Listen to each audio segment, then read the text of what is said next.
Hey, this is Frank Yosa, CEO of KetoneAid, and today I want to talk about SnakeWater, our latest drink, and the ingredients, go down the ingredients and talk with James Hughes. He's the one that really helped with the formulation, really nail it down, and finding the different ingredients where cost was not part of the equation, just the absolute, what was the absolute best things that we can put in there, and figuring out what ratios. Thanks for joining me, James. Yeah, it's a pleasure. A pleasure to talk with you, Frank. Thanks. Yeah. So, with the snake water, the idea was with KE4 and then KE1, which is a more watered down version with some salt in it, much better tasting. I've always wanted to make a drink that just added all of these adjuncts, because some people don't take the time or don't know the different things that you can add to a sports drink, whether it's ketone related or not, and these different supplements, and kind of putting all of these things into one product, this like perfect, unbelievable product, and then calling it snake water so we can have a lot of fun with it. So let's go down the ingredients. So first of all, the main ingredient is the BioBHB. It's a blend of ketone ester and ketone salts. And what we did there was we kicked it up a little bit from the KE1, just increased the ketone ester portion by 20%, but it's still going to be on a per serving basis, very similar to one bottle of KE1. We just put double the liquid in this drink, but then we did kick up the ketones another 20%. So it's 3 grams of ketone ester to 2.5 grams of the ketone salt. And then the salt breakdown was sodium 125, potassium 99, magnesium 60, calcium 20. We could have easily gone up higher or lower. We think some people are going to add their own, if they really want, if it's a really they're going to be sweating a lot, they're going to be adding a whole bunch of their own electrolytes. And if we dumped a whole bunch of electrolytes in there, too many, then it would preclude a lot of people from being able to use too much of it. So we kept that low so people can a la carte that later. Any thoughts on that sodium, potassium, magnesium, calcium combo? Yeah, what we achieved is a really nice balance. And as you referred to, it's not going to be your sole source of electrolytes, especially on a hot day. You're going to have to supplement, but most people are familiar with that, and they know as the temperature goes up or the intensity goes up, the need to supplement electrolytes is a necessity. But what we have is a really nice balance, which is going to maintain you for quite a while, especially when the weather's nice. Yeah. So then the next ingredient was controversial on our Facebook group. A lot of these ingredients we had people vote on, and a lot of people didn't want this ingredient, and I really hated putting it in. But if you didn't want this ingredient, then you can just go get KE1 and then add things around there, because this ingredient is a carb, and in this world a carb can be considered the devil, but this is a special carb called isomaltulose. Can you talk about that? And we put in 5 grams, so it's almost a 1-to-1 ratio with the ester. Right, and that's one that we did some experimentation with. The goal here was to keep the ketones from dropping your blood sugar too much to where it would affect your performance. And what can happen when you get too much ester, the blood sugar drops fast. You don't get enough carbs in there. So we were trying to find a nice steady ratio. Now, is this going to be your sole source of carbs when you're going on a 4-hour bike ride? Heck no. You are going to definitely have to supplement more, but that's something that the individual athlete tweaks himself or herself. But this is going to give you a nice balance. So right out of the gate, you're not going to have to worry about the being sluggish or the blood sugar dropping. Basically from the get-go, you're going to have a nice ketone level and a stable blood sugar. Yeah. And because this is a slow burning carb or a slow releasing carb into the system, it kind of trickles into the bloodstream, so it doesn't affect the insulin. And part of the reason we chose this is the company has some pretty good data to verify that it does come in slow and it does not affect your insulin level. And we're hoping that for the ketogenic athlete, that they'll still be able to stay within ketosis and not be kicked out of ketosis as well. So it can be used for both the keto and the non-keto athlete without that Yeah, blood and glucose spike. right, that's correct. And in some of the prototypes, I found that if I underdosed and didn't get enough of the ketones, then I ended up getting the blood sugar drop. So through multiple testing, I think we've come up with the perfect ratio of carbs to ketones. And we're thinking that this drink is going to be more pre-workout and during workout, and not so much recovery, because we'll get to the next ingredient or shortly. Some of the ingredients aren't ideal for recovery.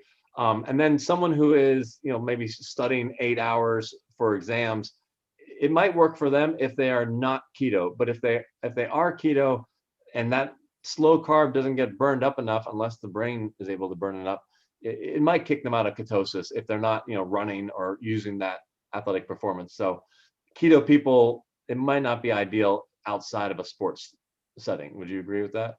Right. Yeah. For the this was designed for athletes. So Right. you were expecting some source of activity. Doesn't have to be high intensity. It doesn't have to be real long, but you do need some sort of activity to fully benefit from the ingredients we've chosen. Right. Okay.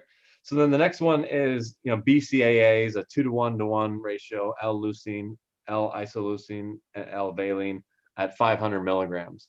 So what are BCAAs? Why are some people, not, they might not be aware of it, and what does it do, and why that ratio, and why that amount? Right. And well, there are some physiological breakpoints that happen during exercise, and they come at various. The first one somewhere between 45 minutes and an hour is where the first one comes, and what's happening. A term called gluconeogenesis, which can be a good thing or it can be a bad thing.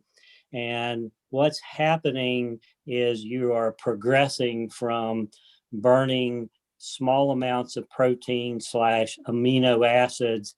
And as you cross these physiological break points, you start off around 3 or 4% of your caloric intake comes from amino acids, and you progress up to where 15% of your caloric intake is coming from amino acids. And if you don't supply the body with those amino acids, then the body will start to cannibalize your own muscle tissue to get the amino acids out. And the branched chain amino acids are the three that's real important in preventing this cannibalization of muscle.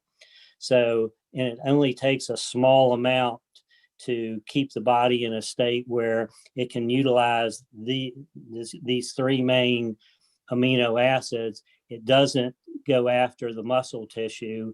And with your other fuel sources, you can pretty much match as you cross each one of these physiological breakpoints. Now, is SnakeWater going to provide your entire amount when you're going to be doing a multi-hour event, whether it be running, cycling, whatever? No, but most of those athletes have learned either from their coach or through trial and error that you are going to have to supplement. But branched chain amino acids are the biggest bang for the buck as opposed to covering all the essential amino acids. If your body has those three, it can manufacture all the rest that it needs. So that's why we picked that. That ratio is also pretty important, especially for the longer you go into exercise. So I think we've got the right amount of the right amino acids to keep from having this gluconeogenesis, which keep it a good thing, not a thing where it's cannibalizing muscle tissue. Is there anything where keto people need the BCAAs a little bit more than the essential amino acids, just in general? It doesn't matter.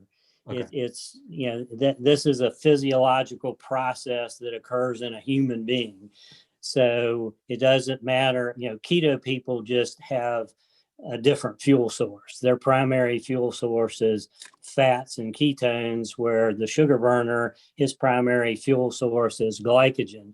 But as you cross these physiological breakpoints, and as the need for amino acids increases from 3, 4, 5, 6, 7, 8, 9, 10, all the way up to 15%, they got to come from somewhere. Okay. So, and then the next ingredient is, and I don't think, did I mention that you're a pharmacist and you run Ironmans and you're keto yourself? I think I should have introduced you a little bit better, but James is a pharmacist, so he really is into reading all these papers of all these individual ingredients and experimenting on his half Ironmans or full Ironmans or both. I've done both, or I've done mostly half Ironmans, but part of the reason is I just could not handle getting into the full Ironman distance, and part of the process of becoming fat adapted has allowed me to extend how much time I can spend in an endurance event. So without KetoneAid as my crutch in a long Ironman and being fat adapted, I don't think I would be doing anything other than abs. Right. But actually looking into maybe doing some endurance running as well, because of 50 milers having, and stuff? 50 milers and maybe even 100 one day. Wow. Well, okay. So the next ingredient, the beta-alanine, that was actually the #1 voted supplement that people wanted us to add to the drink. And some people would get a little bit of a rush feeling, which I kind of debated on. I want people to use and feel the ketones, but sometimes certain ingredients kind of give you this pump that makes you think that it's the ketones because you're feeling something, but that's not really what the ketones do, but it has other benefits. So you go into the beta-alanine benefit. Yeah. So beta-alanine is the best source of alanine. Alanine, the body can use it 2 different ways. And to the endurance athlete, beta-alanine breaks down to the building blocks of carnosine, L-Carnosine. L-Carnosine is important because it is probably one of the best neutralizers of lactic acid. And lactic acid, yes, it doesn't occur quite as much in the keto athlete, but it does occur some. So beta-alanine allows you to very quickly make carnosine, to very quickly keep the acid-base balance of the body in check. The other thing with alanine is there is also another pathway where you can create some glucose. It's basically what if the body needs buffering of acid, more goes into making carnosine. If you're at a point where it's not, you're not really making huge amounts, the body will dump it into the Krebs cycle to produce energy.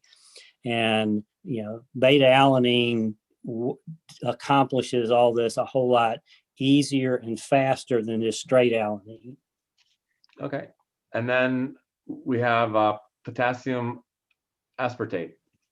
Yeah, or aspartate. Sorry. Yeah. The aspartates, the nice thing about them is that they're another ingredient. I like ingredients that have multiple uses and have multi-physiological effects. So when we went talking about the branched chain amino acids, one of the side effects of cannibalizing your muscle tissue is you create huge amounts of ammonia. And the primary cause of premature fatigue is not lactic acid buildup, and it's not glycogen depletion like most people think. It's the accumulation of ammonia getting into the muscle cells. So aspartates are huge neutralizers of ammonia. And again, when there's not much ammonia being produced and they don't have to go that route, then the aspartate becomes aspartic acid, dumps right into the Krebs cycle, and it's like free energy. So you get a twofold. I don't think many people know about that stuff. I mean, Yeah. I collect a lot of professional athletes, and I don't hear them talking about some of these more nuanced Yeah, ingredients. it's like, everybody knows you need electrolytes.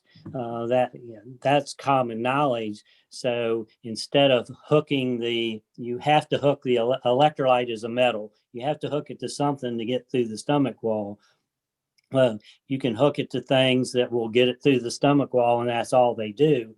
Or you can hook it to like an aspartate that carries it through the stomach wall just as easy as a chloride or an oxide does. But once it's in the bloodstream, now that aspartate can either neutralize ammonia or dump into the Krebs cycle. So anytime you can give the body free energy where it doesn't have to work for it, that's always a plus. And you need the electrolytes anyway. So that's why we picked the aspartate over just adding more chloride or potassium chloride. So the next one is taurine, and I'll talk a little bit about why we used to have that in the KE4. We did ultimately take it out because it was causing some confusion. Even though it was 1/10 the amount of Red Bull, people saw taurine and they thought that the energy drink of Red Bull, and for some countries importation, it caused problems. But here with the taurine, it's supposed to help keep the electrolytes locked in, and drinking ketones can be a little bit of a diuretic where you can lose water and electrolytes with that. So part of the idea of the taurine was keeping the electrolytes in, but it does do other things. What are your thoughts on the 200 milligrams of taurine per serving, double of that per bottle? Yeah, and there was a time where I was like the people afraid of taurine because of the Red Bull thing, but then there's been a lot of research into it lately, and one of the biggest pluses of taurine is cardiac tissue. Cardiac muscle uses huge amounts of taurine. That's part of the natural process of the heart beating is using taurine. And it also has and the reason it's in Red Bull is it has a stimulatory effect on the cortex of the brain, whereas where the heavy thinking comes in.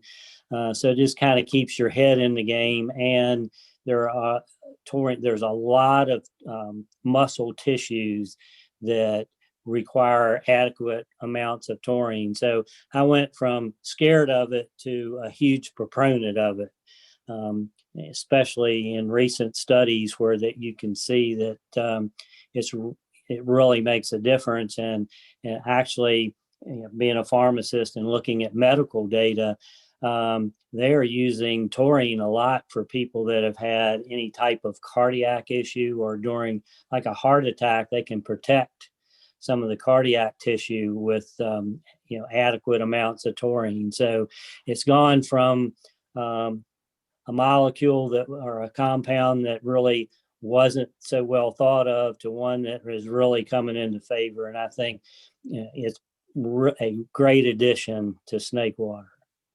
Great. So the next one is T-crine, which is similar to caffeine at 25 milligrams. And there was, I'm not a proponent of caffeine for the most part, but I figured we've got these two drinks that don't have caffeine, KE1 and KE4. And if I was to use a little bit of a stimulant, I didn't want to use something like caffeine that has a tolerance effect. Something like T-crine doesn't have that tolerance effect.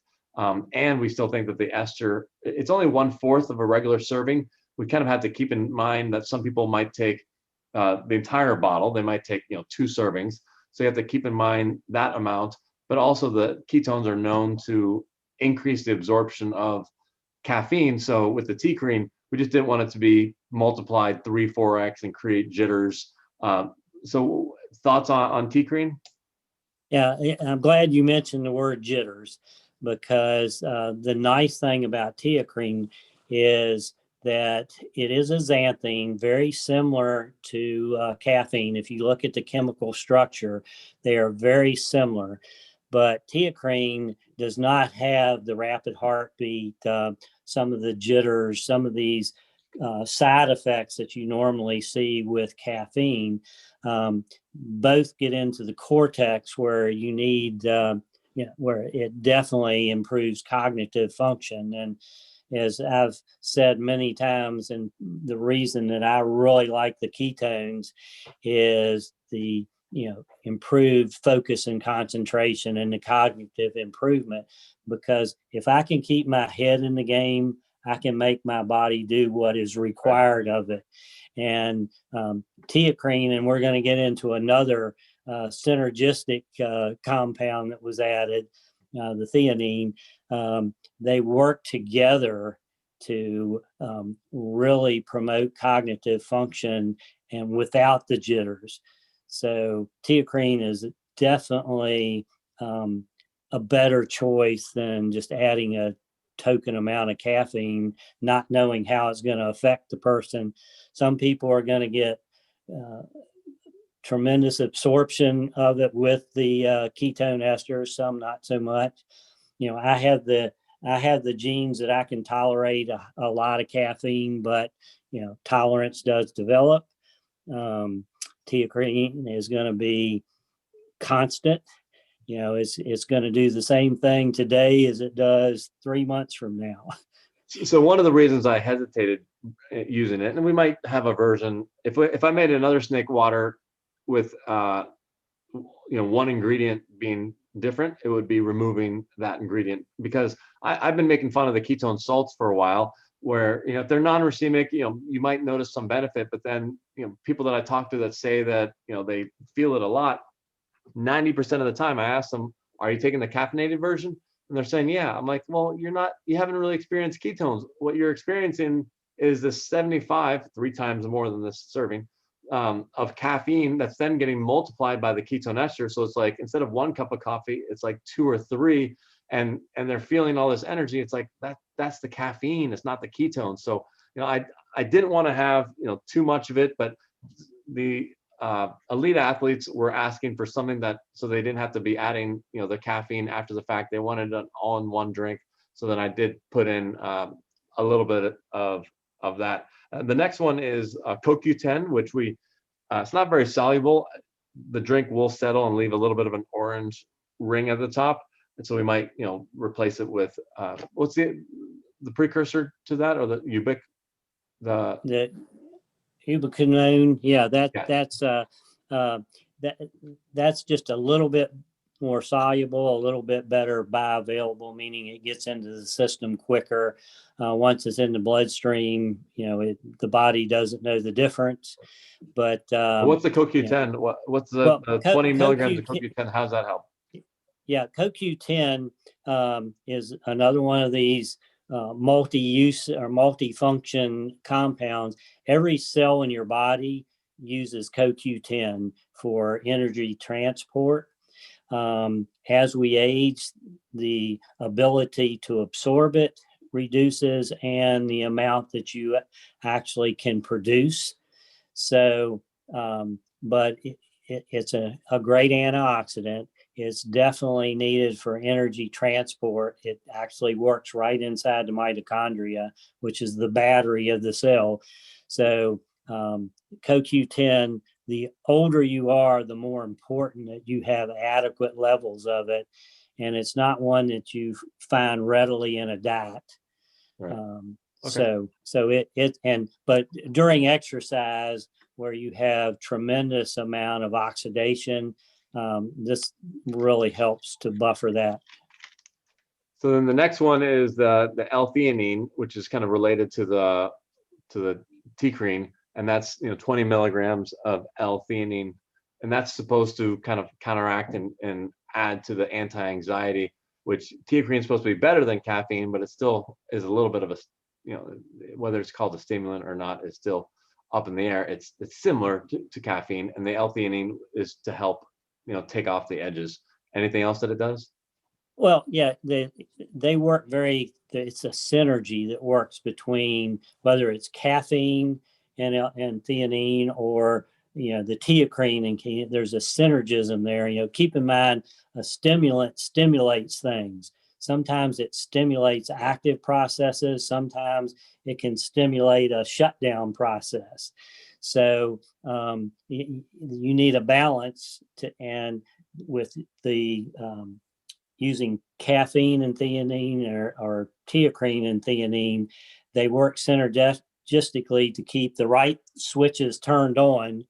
And it makes it more, instead of a big rush like you would get just slugging down a Red Bull or a caffeine, it keeps it at a nice smooth absorption and a smoother energy, a feeling of alertness, I guess. Well, we didn't mention that the teocrine has a very slow release, so it's supposed to be for mental cognition over a longer period of time as opposed to just a initial quick spike. Right. The next one, why don't you hit the next one? What is it? The huperzine? No, the Acetyl-L-Carnitine. Oh, L-Car, yeah. So acetyl or carnitine, it's an amino acid derived from lysine, and it's one of those things that, again, as we age, we lose our ability to make enough carnitine, and especially when we're an athlete. It's hard to keep up the demand, but it's a powerful antioxidant. But the main reason that we've put it in there is it's one of the primary ingredients of shuttling fat to the actual mitochondria. Think of it as there's a train carrying these substrates. Well, that's the engine that's pulling all this other stuff into the cell. And that's the main reason it really helps to bring the fat, the ketone, the fatty acid, free fatty acids and ketones. It really helps with delivering it to the mitochondria of the muscle cell where we want it to do its thing. So would that be more for the keto athlete that's going to be using fat as well as the ketones that they drank? They're going to be using their own fat reserves and help shuttle that. What about non-keto people? Would it be helping? They're not going to be shuttling their fat unless, some athletes that are non-keto can use their fat if they are, Tour de France athletes. They are non-keto, but still fat burners. Yeah. But for the regular non-keto people, will it shuttle? You think it'll shuttle the ketones as well as they might not be shuttling the fat because they're not keto adapted or fat adapted, but you think it'll shuttle the ketones as well? Well, I mean, everybody, when exercise goes over an hour, everybody is shuttling fatty acids. It's just whether it's your predominant fuel or not.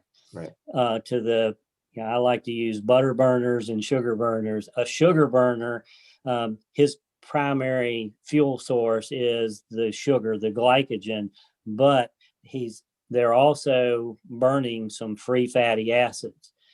The keto athlete or the fat adapted, his primary source is free fatty acids and ketones, but he is also burning some glycogen, glucose that's coming in there. So everybody needs to get those free fatty acids to the point where it's going to work into the mitochondria of the muscle cells, and the acetyl-L-Carnitine is that's going to be your main shuttling of these free fatty acids.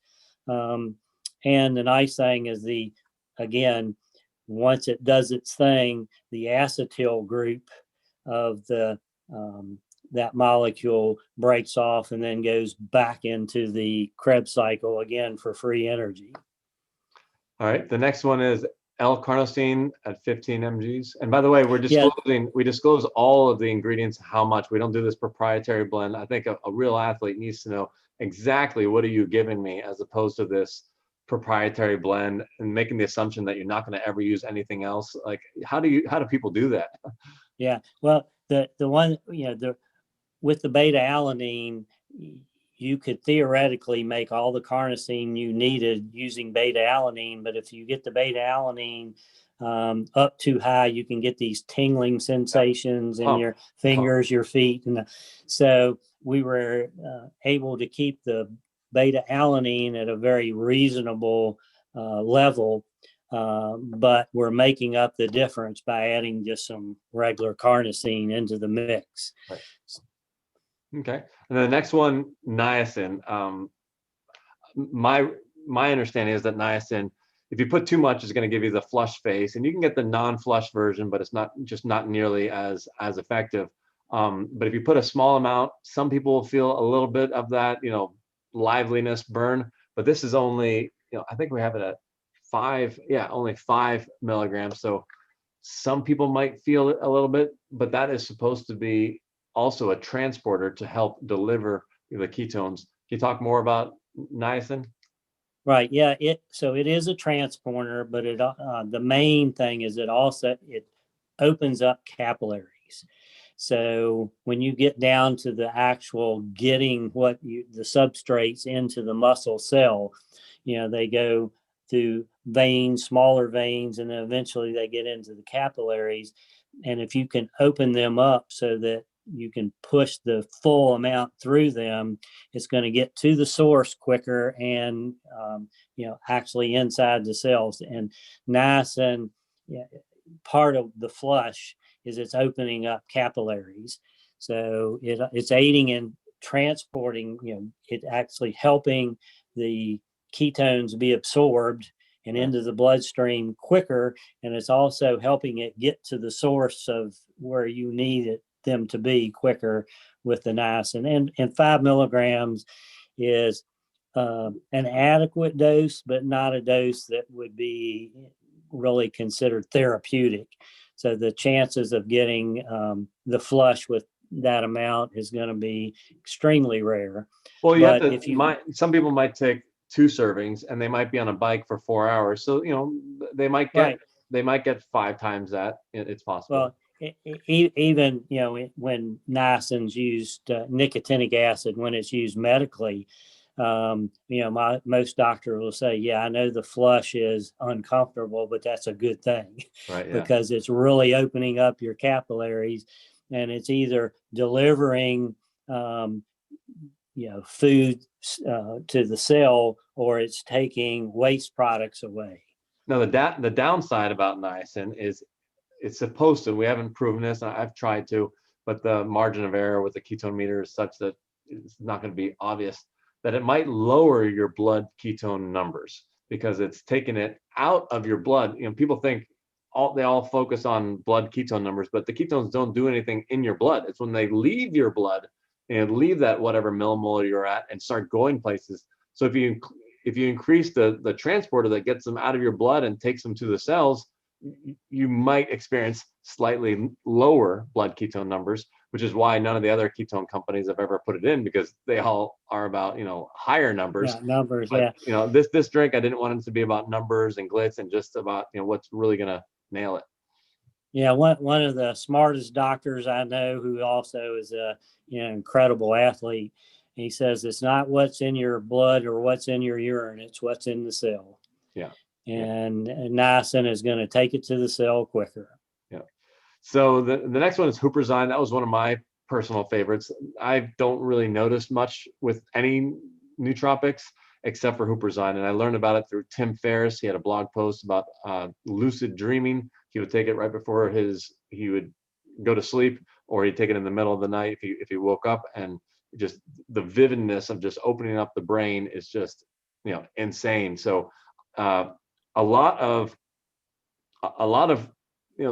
working out is towards the end of your workout when your brain starts to go. So if you have something like huperzine to keep your brain intact with all those other things to keep you laser focused. Now, huperzine does have a tolerance effect. So if you took the SnakeWater every day, you might not have that huperzine benefit after a couple of days. But that's one of my favorite ingredients. And you can't go too high with that, because if you go to the 400 mcg, this is 50 mcg. If you go to 200 or 400, it can give people GI issues. I have, because I've recommended it a lot directly by itself. And some people, if they don't have it with food at the higher amounts, can get GI. Any other thoughts on huperzine or huperzine? Well, I think there's 2 ways to pronounce it. Yeah. The wrong way and the right way. The brain cannot function without choline, and huperzine it is a cholinesterase inhibitor. There is an enzyme that breaks down the choline. So by taking the huperzine, it prevents that choline from breaking down, so there's more available to the brain. So, and again, as I've said before, if I can keep my head in the game, I can make my body do what is required.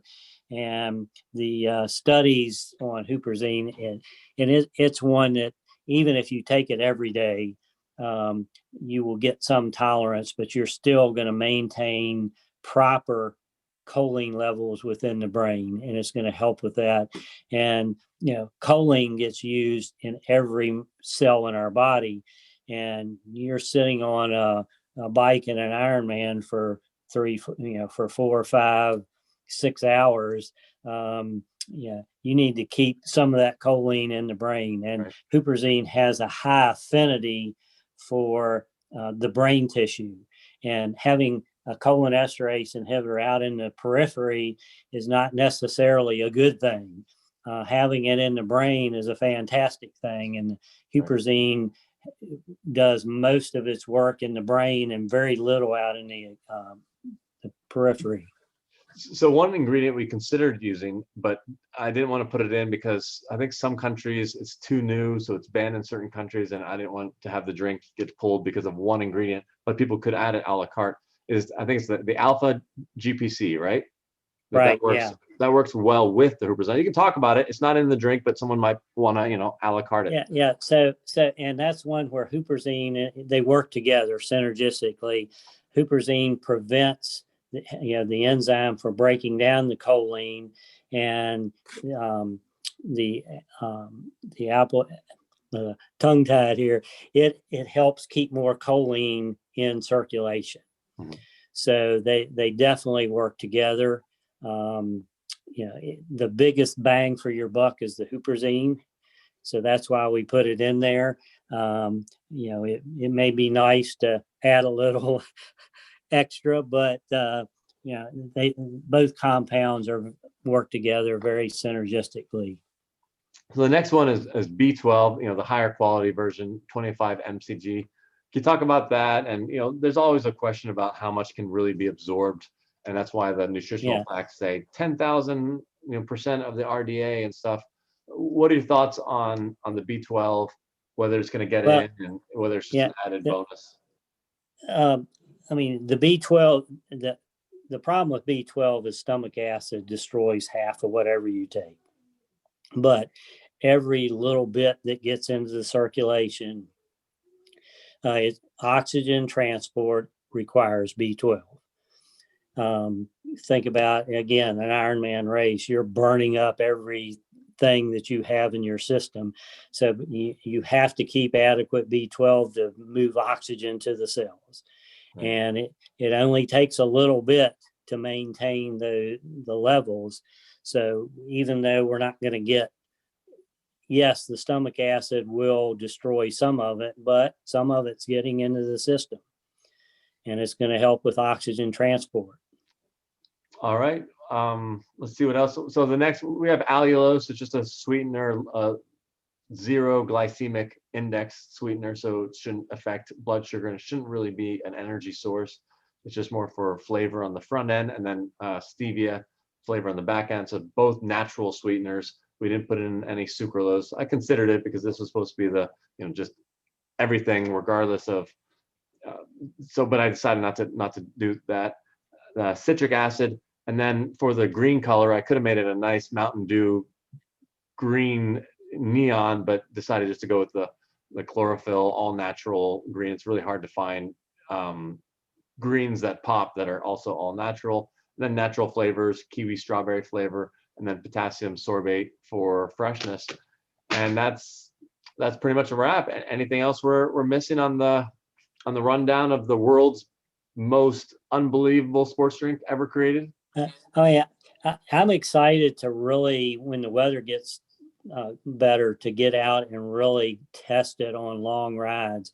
One of the things that I've found on the trainer is you're probably going to have to redose it about every hour, but that's no surprise because everything I use, you have to learn what your redose point is.